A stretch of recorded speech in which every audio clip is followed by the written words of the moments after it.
E a gente volta ao vivo com o nosso enviado especial, Leandro Soliar, que fala direto da Ucrânia. Leandro, explica pra gente por que a Rússia tomou agora essa decisão de invadir o território ucraniano.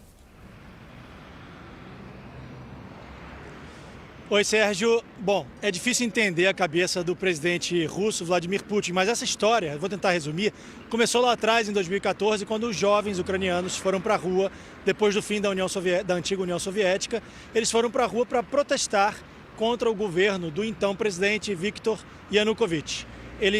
Houve um confronto intenso, sangrento, até que os adultos acharam isso um absurdo, foram para a rua também protestar contra o governo pró-Rússia do Yanukovych e conseguiram retirar o governo naquela época. A partir daí, os russos passaram a se importar com o que acontecia na Ucrânia. A Ucrânia buscando por independência e os russos, de maneira extraoficial, segundo os ucranianos, passaram a financiar grupos separatistas pró-Rússia na fronteira com o país para combater o exército ucraniano. E aí, durante 8 anos, esse confronto aconteceu ali nas regiões de Donetsk e Luhansk, segundo os ucranianos, confrontos financiados pelo governo russo.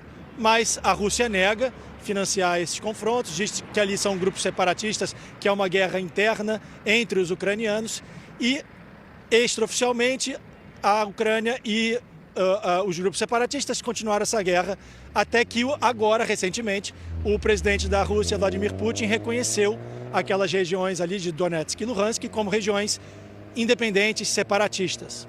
Bom, a partir desse reconhecimento e a vontade do governo ucraniano de querer fazer parte da União Europeia, de querer fazer parte da OTAN, isso foi deixando o clima mais tenso entre os russos e os ucranianos. Para as pessoas entenderem, a Ucrânia é um país relativamente pequeno, tem 44 milhões de habitantes, mais ou menos aí a quantidade de habitantes do estado de São Paulo, só que ele fica numa posição muito estratégica. Faz fronteira com a Bielorrússia, como Belarus, com a Rússia e, por outro lado, faz fronteira com os países que fazem parte da OTAN, Tchecoslováquia, Polônia, tem outros países, Hungria, e na parte sul, a Ucrânia tem acesso ao mar, o Mar de Azov, que é o principal acesso ali ao Mar Negro. O Mar Negro é por onde passam os navios comerciais. Ou seja, se você pensar ali do ponto de vista econômico, a Ucrânia tem uma posição muito importante do ponto de vista geopolítico, mas também do ponto de vista militar.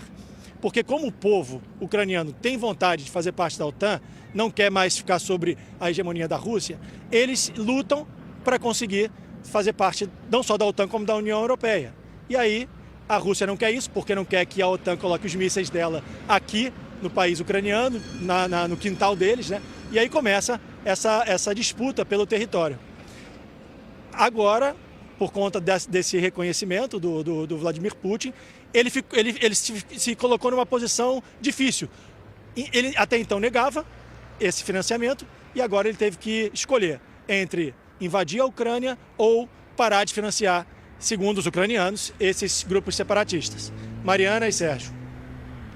Leandro, a preocupação, a apreensão do governo e também da população, muito por conta da diferença do poderio militar dos dois países, né? Só um exemplo, a Rússia tem 900 mil soldados, né, a tropa, e a da Ucrânia gira em torno de 200 mil pessoas militares. É exatamente isso. A Ucrânia é um país pequeno, a Rússia é um país gigantesco, tem um dos principais exércitos do mundo, tem muita força bélica. Só que a Ucrânia quer fazer parte da OTAN para ter essa proteção dos países, principalmente dos Estados Unidos. Os Estados Unidos dizem que não vão enviar, por enquanto, militares para a Ucrânia, porque isso seria o início da Terceira Guerra Mundial. O presidente Volodymyr Zelensky não só liberou armamento para a população, como financiou o treinamento dos grupos de resistência aqui na Ucrânia, chamou também veteranos de guerra, reservistas para participar do exército, porque ele sabe que os países da OTAN não vão ajudar militarmente, né? Não vão mandar as tropas para cá, mas vão mandar dinheiro e também armamento para ajudar o povo ucraniano a ir atrás da própria independência. Ontem, eu e o repórter cinematográfico Luiz Felipe Silveira fomos até o local do conflito, a parte mais perigosa ali do conflito, em Donetsk, tá? A gente visitou uma vila fantasma onde quase todos os moradores abandonaram a região, porque fica muito próximo do local dos bombardeios, e conversamos com um ucraniano que eles chamam aqui de refugiado interno, que significa o seguinte: ele fugiu de Donetsk para morar em Mariupol porque ele tinha medo de ser recrutado à força pelo exército dos separatistas. Veja na reportagem. No caminho da zona de conflito em Donbas, no leste da Ucrânia, um vilarejo inteiro abandonado. Homens do exército ucraniano abordam nossa equipe e pedem nossa identificação. A gente já passou por 2 postos de checagem do exército ucraniano. A gente está se aproximando agora da zona de conflito. É um local muito perigoso. Os militares pediram para a gente não sair do carro ainda, tomar bastante cuidado, porque as tropas russas ficam nessa direção aqui, a cerca de 1 quilômetro. Então, um ataque a tiros ou um ataque a bombas pode chegar aqui onde nós estamos. Casas, escolas, hotéis destruídos pelos bombardeios. Começou uma troca de tiros aqui, está bem distante ainda, mas a gente consegue ouvir. A gente desceu do carro para mostrar a situação de um colégio que está abandonado.